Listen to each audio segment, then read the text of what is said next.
रतिया में भातार सखी करे मन मानी कोरा में सुताई हमरो नसल जमानी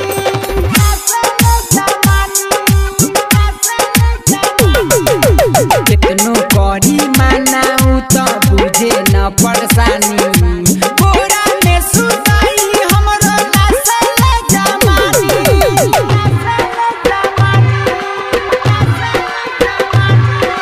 रतिया में भातार सखी करे मन मानी कोरा में सुताई हमरो नसल जमानी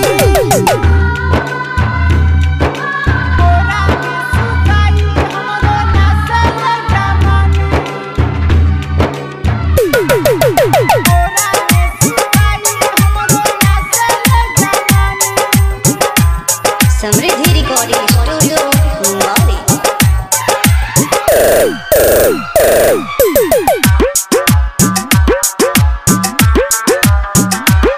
पियाबा हमार सखी रहेले धधाई पवती हमारा के पूरा चाहे खाई पियाबा हमार सखी रहेले धधाई पवती हमारा के पूरा चाहे खाई खूब करेले मन भरेले खूब करेले मन भरेले चुम्मा जाटी गलिया काटी देले जखम निशानी कोरा में सुताई हमरो नसल जमानी रतिया में भातार सखी करे मन मानी कोरा में सुताई हमरो नसल जमानी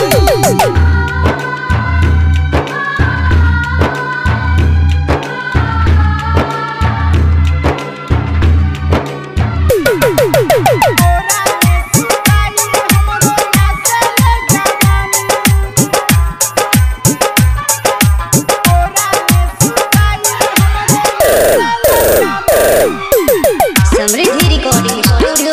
मुंबई। कितना बताई सखी पियावा के बात के कुछो न बुझाला दरद और जुन जात के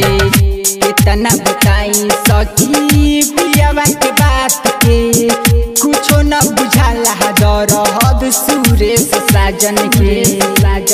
दुख सहिले हम रोइले हो दुख सहिले हम रोइले